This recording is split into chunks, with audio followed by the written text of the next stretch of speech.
శారదీయ నవరాత్రుల్లో సెప్టెంబర్ 22న ప్రారంభమై అక్టోబర్ 2న విజయదశమి మహానవమితో ముగుస్తాయి.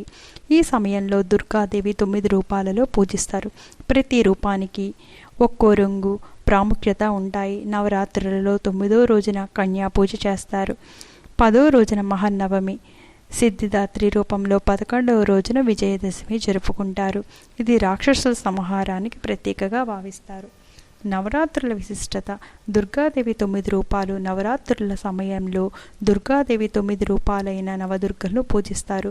ప్రతిరోజు ఒక రూపానికి అంకితం చేయబడుతుంది. ఇవి దుర్గాదేవి ఆరాధించడానికి అత్యంత పవిత్రమైన దినాలు. ఈ సమయంలో దేవిని పూజించడం ద్వారా కోరికలు నెరవేరుతాయి.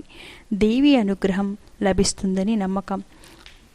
దసరా నవరాత్రుల్లో దుర్గాదేవి మహిషాసురుని సంహరించిన సందర్భంగా జరుపుకుంటారు. ఇది చెడుపై మంచి సాధించిన విజయానికి ప్రతీక.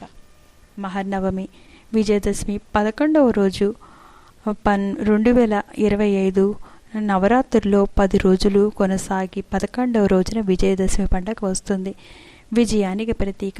విజయదశమి అనేది చెడుపై మంచి విజయాన్ని, దుర్గాదేవి మహిషాసురుని సంహరించడాన్ని సూచిస్తుంది. 10 రోజులు సాధారణంగా 9 రోజులు ఉండే నవరాత్రులు 2025 తిథి వృద్ధి చెందడంతో 10 రోజుల పాటు కొనసాగుతాయి. అక్టోబర్ 2న ముగింపు. సెప్టెంబర్ 22న ప్రారంభమై నవరాత్రులు అక్టోబర్ 2న విజయదశమి పండుగతో ముగుస్తాయి.